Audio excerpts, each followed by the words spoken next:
Welcome to our Season 3 finale, Gin Crazy. Between 1729 and 1751, during the period now known as the Gin Craze, the British government introduced no fewer than 8 Gin Acts. This legislation sought to control the trade of gin and also, crucially, its consumption, which was thought to be having a destructive effect on society. Trade measures that made imported alcohol more expensive and local spirit production cheaper created an environment where the gin business could thrive, and thrive it did. Consumption increased from 500,000 gallons a year to 11 million gallons in the space of about 50 years. It was so cheap to produce that London was flooded with gin shops and street vendors, selling the stuff as quickly as they could make it, mostly to poorer folk who craved an escape from their difficult lives. But we're not talking an artisanal G&T in a classy bar. Think more dodgy back alley shack, selling at best poor quality alcohol, and at worst a cocktail of dangerous chemicals. In this final episode of Season 3, we take a closer look at all this gin craziness which descended like a whirlwind upon Georgian London. Who have we got joining us as our sources in this ever so whirly-windy time in Georgian London? We have Charles Dickens with us today, really pushing the boat out for the finale. One of the greats. English novelist, born 1812, died 1870 at a ripe old age. His full name was Charles John Huffam Dickens. Huffam? You don't meet many Huffams. And also, he worked as a journalist. I didn't know that. And we also have today Captain Dudley Bradstreet. Military man? A military man, hailed from Ireland, born 1711 and died 1763. And, excitingly, he was an adventurer and a spy. That's cool. Right? Loving this. The James Bond of the Georgian era. Well, the Sean Connery, to be specific. Wow, even better. Yeah. Or Brosnan. And then we have a couple of more sedate extracts. Maybe, maybe not. We have minutes from a government report and an extract from a House of Commons debate on drunkenness. Probably a bit drier than The Spy. Well, we shall see. Caroline, what tipple are you imbibing today in celebration of our finale? Well, because it's nearly Christmas, we thought it would be appropriate to have a little drink while recording this episode. Nothing big. No.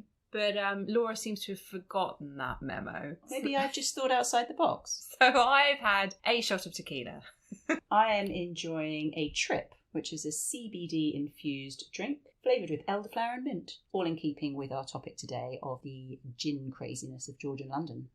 First of all, Laura, I have been threatening this for far too long, but I am finally going to read out an email. No. I've remembered it. I've got it here, so here we go. Dear Sistory History, I just wanted to email and thank you for your episode on Greek medicine. This is a topic I'm studying at college this semester. I think we've got an American, Laura. So I really appreciate how you cite your sources. It makes the podcast both informative and easy to follow up, which is just one of the reasons I enjoy listening, smiley face. Ah. Are you going to do another series on ancient history? Thanks, Nicole P. Ah, thank you, Nicole P. And the answer is yes, we will be doing another season on ancient history, so do keep listening. Definitely. Well, I can equalise here with another email sent in by regular listener Kate. She contacted us after listening to our Where There Is Tea, There Is Hope episode, as our chat about tea bricks brought back memories of 55 years ago, would you believe? Kate said that her family acquired some old woven shoulder bags. She remembers this, and they were apparently meant to be Tibetan tea brick carrying bags.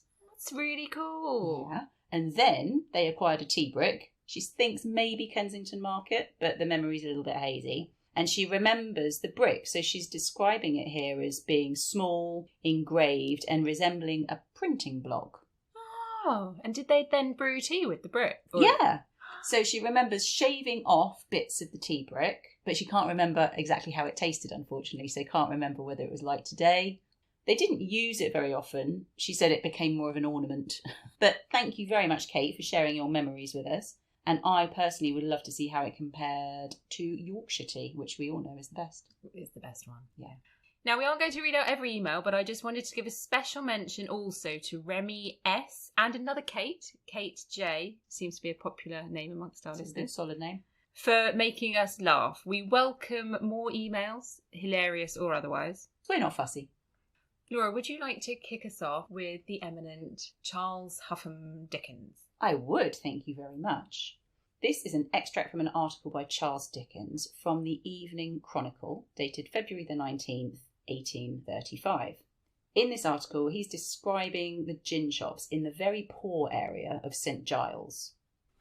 On the counter, in addition to the usual spirit apparatus, are 2 or 3 little baskets of cakes and biscuits, which are carefully secured at the top to prevent their contents being unlawfully abstracted. Behind are 2 showily dressed damsels with large necklaces, dispensing the spirits and compounds. They are assisted by the ostensible proprietor of the concern, a stout fellow in a fur cap, put on very much on one side to give him a knowing air, and to display his whiskers to the best advantage. The 2 old washerwomen who are seated on the little bench to the left of the bar are rather overcome by the headdresses and haughty demeanour of the young ladies who officiate. They receive their half-quartern of gin and peppermint with considerable deference, making a request for one of them soft biscuits. So first of all, when he said large necklaces, I did think he was going to say something else. Oh. Necklaces, probably a euphemism. Well, I think we know what he meant. Goodness, well, I assumed neckwear. We're going for sight? No, we're not. Oh, we're not doing sight? No. Okay. Taste. Biscuits, peppermints. What I liked initially, Charles Dickens mentions the spirit apparatus and then little baskets of cakes and biscuits. We've kind of gone from chemistry lab to tea room. Yeah, I'm imagining a copper urn of some description with pipes coming out, Yes. maybe. Yeah, but really the thing that I was struck by here was the bar snacks. Yes. So normally you get some nuts. Today we'd expect crisps and nuts, maybe some pork scratchings if you're that way inclined. Cakes and biscuits, do they go with gin? Well, you get served it in little dainty glasses, don't you, as opposed to a tankard of ale. It seems more fitting, therefore, to have a delicacy, a little dainty cake, along with your dainty glass, rather than a handful of nuts. Well, you say dainty glass. A quartern is the measure. Right. What is a quartern?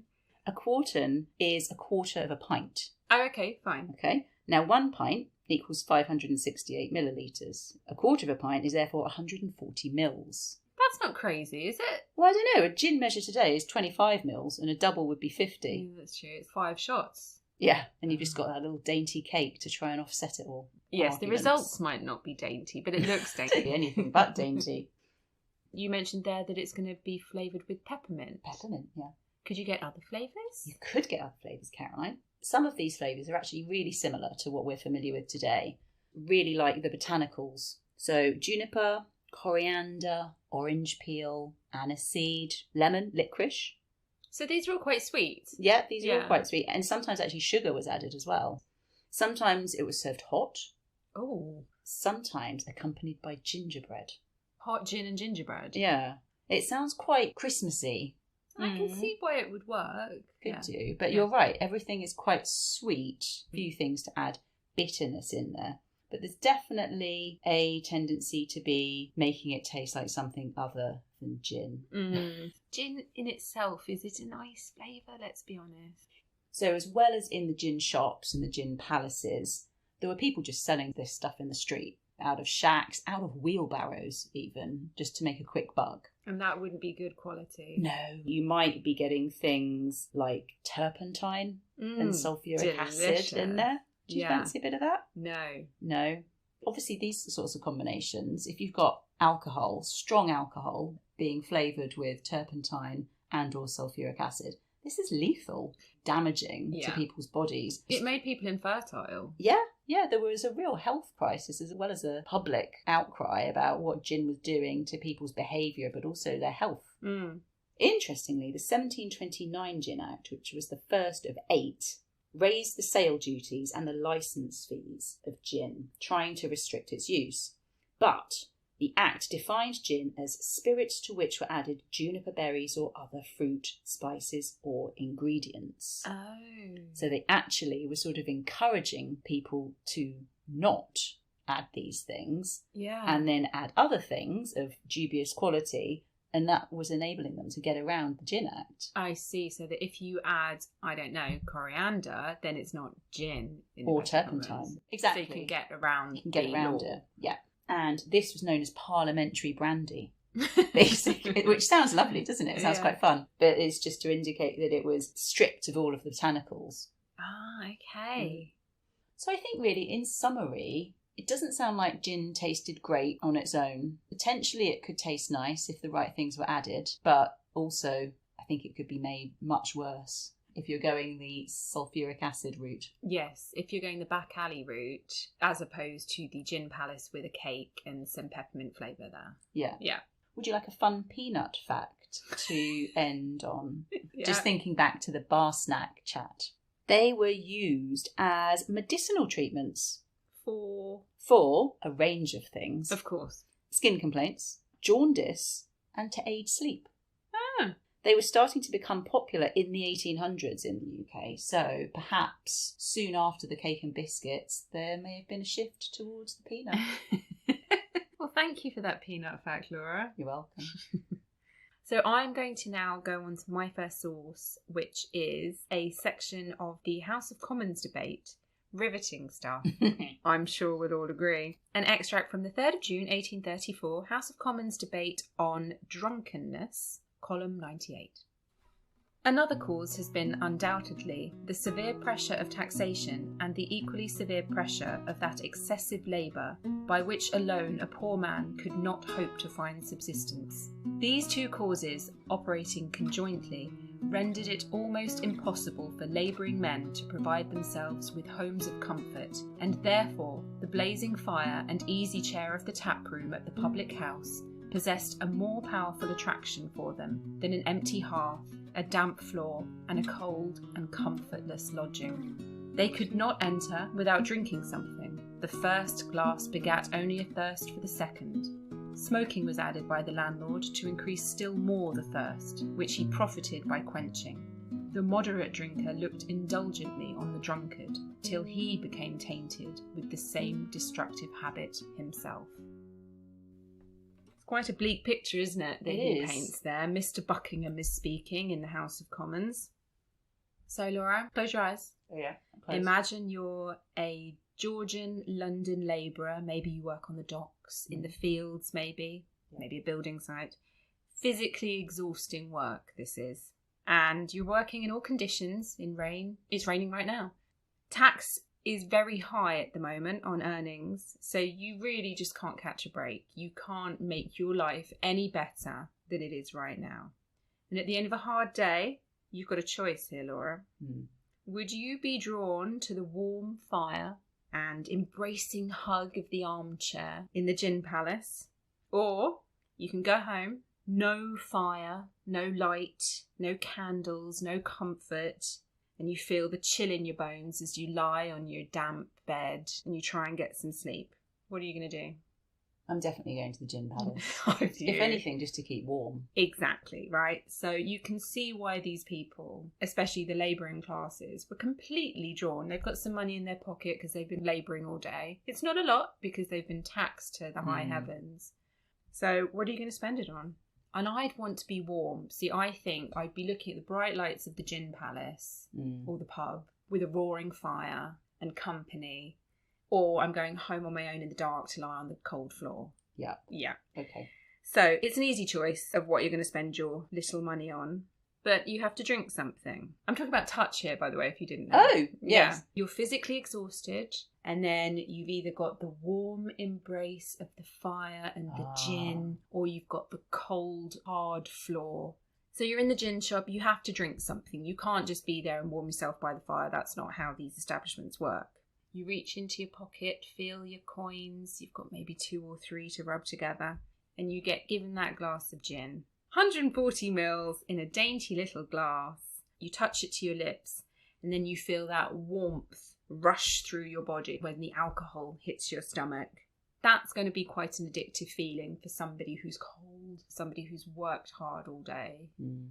You want to have that feeling again and again. You want that fuzzy, warm feeling. Because it's the only nice one you've had all day. That's so sad. And then the gin palace owner, they add in smoking, so they offer pipes, so you've got that sensation going on. Another addictive feeling. Putting your pipe to your lips, feeling that thrill of nicotine as it hits your lungs. And then the final point that extract makes is that these habits are catching.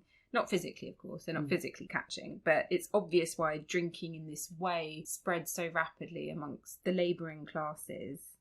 So it's more about the association, the environment, atmosphere, more so than the drink in some ways. I think in part, though, it's the way the drink makes you feel, because if you're drunk and you feel warm, you've got your gin jacket on, as it were, you can then go home and sleep, and you probably get to sleep a lot easier than if you'd just gone home sober and tried to sleep in a cold, dank room. And food is less interesting, and you feel like rubbish the next day and you still don't want to eat. And then you top up. Yeah, and then you can go again. So I completely understand why this happened to people. Taxation was high. You just couldn't afford to get yourself out of this rut. But what you could afford to do was make yourself feel warm and good and in a position where you could get a good night's sleep and then get up and go again. Yeah, it just makes sleeping on a damp, cold floor bearable for a while. Better. What year was this again? 1834. What's funny, though, is this is a House of Commons debate, so everyone's speaking in turn, aren't they? This guy goes on for quite a while, Mr. Buckingham. And then at the end, people say various things. And one guy, it just goes to show you that things never change in government. Mr. Cobbett stands up and says he's published 12 sermons on the subject of drunkenness. He sounds like a hoot. And if the government are really serious about solving this properly, then what they should do is buy 1 or 2 million copies of his sermon from him and circulate them throughout the country, and then it'll all be sorted. And that will do it? That'll do it, yeah. Mr. Cobbett. VIP lane, Mr. Cobbett. Well, have I thoroughly depressed you? Yeah. Can you cheer us up? I can try. Okay. It may not sound like I'm going to be able to cheer you up, but I think I probably can. My second source is a report from the police in the Metropolis, dated August 1816. So this is minutes of evidence given before a committee appointed by the House of Commons, which was investigating the state of the police in London. Oh, okay. I mean, it does sound dry. And this is a dialogue between an interviewer and a police officer. So I'm playing 2 parts here. Are you aware of any public houses in London with 2 doors, one for entry and the other by which people leave, passing by a bar where they take a glass of gin, deposit their money and take their departure? The consequence of which has been that on a Sunday morning between 6:30 and 8 o'clock, one neighbour counted 165 persons pass through one house. The officer responds, I think it probable that if that was made a formal complaint of to the justice at any licensing meeting, the licence would be withheld till the building was reformed or denied altogether.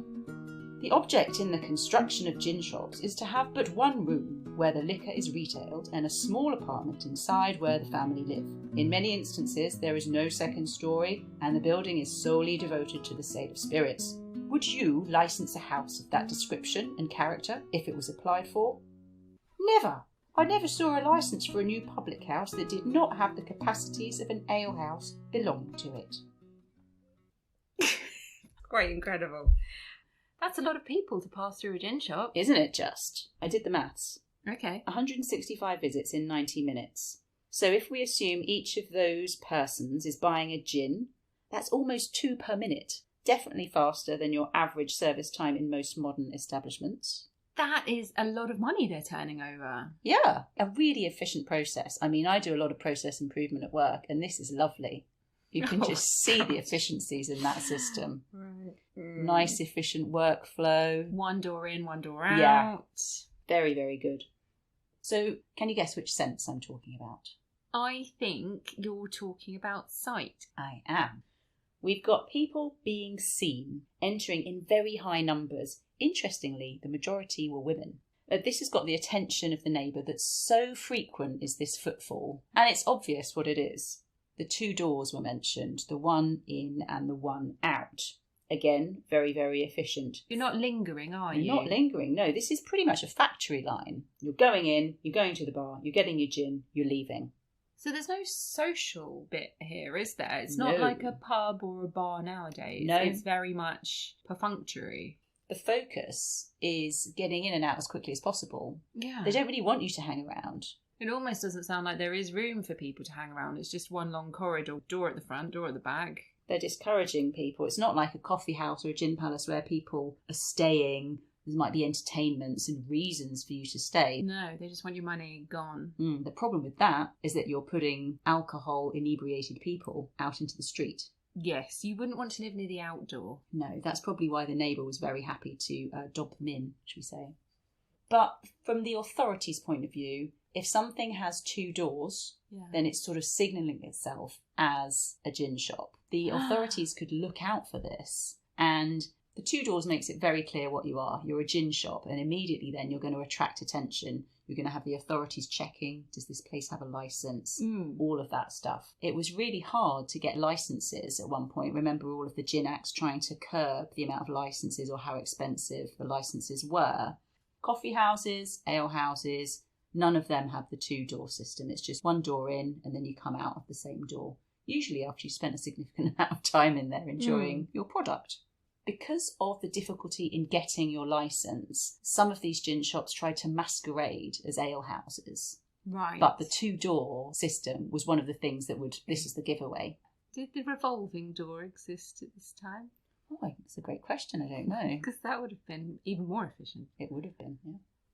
Also, you commented that these sounded like quite small establishments where there wasn't room for socialising or even sitting, and there wasn't. I mean, they pretty much wouldn't have had tables or even seats. Very bare. It's kind of a perfect business model, though, isn't it? You don't want people to loiter, and then you don't need furniture. And actually, taking away the furniture discourages them from loitering. Yeah. So you're honing your system even more. If what you want is quick sale and footfall. Very clever, really. But the bareness of them contrasts with the opulence of the gin palaces that come later. My first extract, the Charles Dickens one, he was describing some of the visual elements of the gin palace. He uses sentences and phrases like fantastically ornamental parapet, illuminated clocks, plate glass windows, dazzling French polished mahogany. I will say then that all of this legislation that the government brought in did actually end up with a quite nice product. Rather than a wheelbarrow, you ended up with something actually quite beautiful. Yes, and in fact, although it took them a while, took them 8 gin acts, 5 of which were quite major ones, by the 1800s and certainly the later 1800s, gin was a lot more respectable than it had been in the height of the gin craze. Thinking about the poor neighbour who blew the whistle. The nosy neighbour. There was actually a time when people who were whistleblowers were attacked in the street. Oh, God. So people loved the gin so much, they were really against anyone who would try and curb it, yeah. There were gin riots. So, did I cheer you up? Well, kind of, because the image of the gin palace is one that I think is actually quite lovely. Yeah. Lights glinting, candelabra and chandeliers and things like that. That's what I imagine. But on the other side of that, there was the quite depressing factory line of people just filing through a very thin establishment, getting a gin one end and then walking out the other. You mentioned there the riots. This will actually bring me quite nicely round to my second and last source of the season, which is a Puss in Mew. Puss in what now? Yeah, it's a Puss in Mew. Is this what James Bond is going to talk to us about? Yes. The James Bond of the Georgian era? Yes.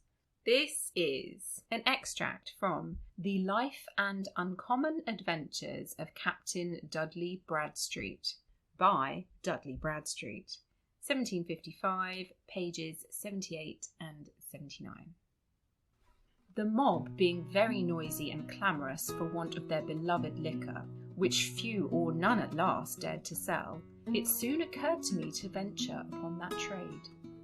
I got a person to inform a few of the mob that gin would be sold by the cat at my window next day, provided they put the money in its mouth, from whence there was a hole that conveyed it to me. It was near 3 hours before anybody called, which made me almost despair of the project. At last I heard the chink of money and a comfortable voice say, "Puss, give me 2 pennyworth of gin." I instantly put my mouth to the tube and bid them receive it from the pipe under her paw, and then measured and poured it into the funnel, from whence they soon received it. Do you have any idea what's going on? It sounds like some sort of gin delivery system. Yes. Which I like the idea of. Sense-wise, I was going to say touch, but we've done that. So maybe sound? It is sound. So Dudley here is describing what seems to be London's very first Puss in Mew. Can I just ask, what's a Puss in Mew? Yes, okay. Because you're saying it like I should know, but I really don't. Okay. It's a wooden cat, and you put the money in its mouth, and then the gin is dispensed through a pipe under the cat's paw. This is in the window of a house. Think vending machine. Yeah. You've got a gin vending machine. But a Puss in Mew, you said it was London's first, I think. So there are others and they're called Puss in Mews? Is that the general word for them? Yes. These became very popular. Oh. He got hold of this government act and read it back to front 4 million times and worked out a way around it. I will find a way to drink gin. And he had it be known amongst the clamorous mob that he was going to be dispensing gin in a faceless way out of a hole in the wall, and all you had to do was put a few coins in, and then you would get the gin come out of the pipe, whether you want that directly into your mouth. Oh my word. Or into some kind of receptacle. It's up to you. Another efficient system. And it got around the law because nobody knew his name. There were no doors. It was just a faceless operation. Oh. And he actually turned over in his first month, in modern terms, about $4,000 in that first month. That's very good. Presumed tax-free as well. So, well, yeah, not going to be declaring that, are you? And this is Dudley doing this. This is Dudley. He got a copy of the law, like I said, read it, found a way around it, and set this up. He's a military man. He shouldn't be doing things like this. He's also a spy, Laura. That's He's true. very wily. So, if we go back to the source and think about sound, first of all, you've got the mob, gin-crazed group of people wandering through London, desperate for gin. He's never going to get any sleep. They're going to be putting money in that cat all night. He does mention that, yeah. He found it really, really lonely. And obviously his day would just be waiting behind a wooden cat for somebody to go, "Puss, puss, give me a pennyworth of gin." So he's sitting there on his first day waiting for 3 hours until suddenly he hears the chink of money coming through the cat's mouth. The money clatters through the hole and the first punter says in a comfortable voice. Now, what do you think that means? A comfortable voice. Does it mean comforting? So, yeah, I thought maybe he felt relieved that he'd got his first customer. Ah, okay. And then this comes back to the neighbours because the neighbours start to complain. Obviously. They had a very nice house up until now, but all of a sudden there's a gaggle of gin drinkers day and night. And they're going to be hanging around. If they can get this gin easily without any sorts of problems, then they're going to just stick around, drink it, go back for more.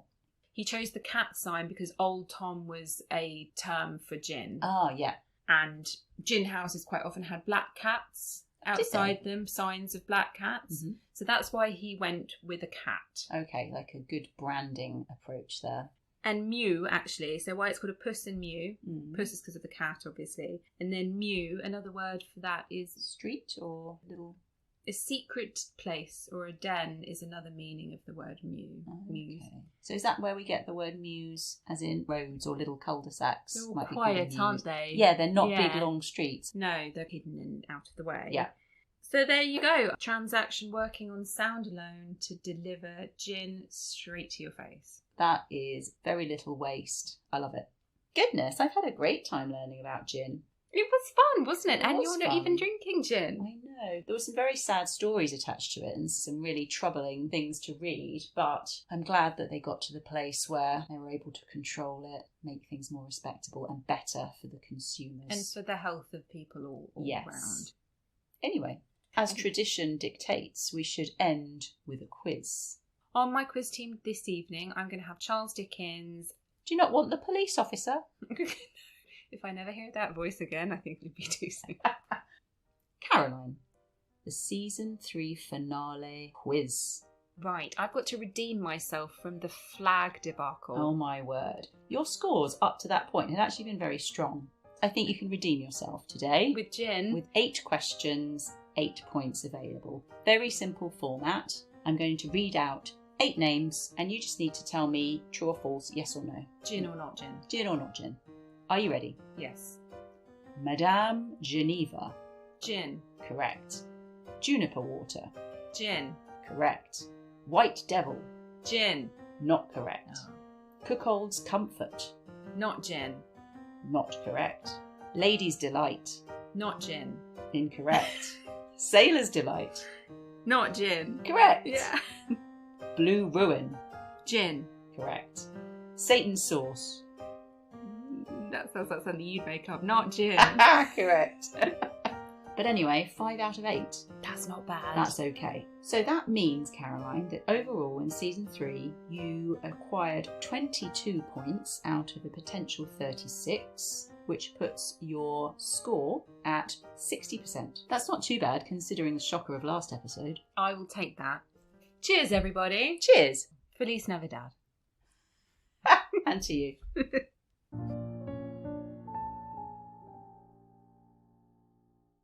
Thank you so much for joining us this season and for also indulging Laura's whimsy. We will be having a bonus episode for any budding historians among the younger generation, so please do listen out for that. Yes, look out for our bonus kids episode coming in the new year. If you like what you heard today, then please do take the time to like, rate, subscribe or share wherever you download your podcasts. You can find us on X, Blue Sky, Instagram, Facebook.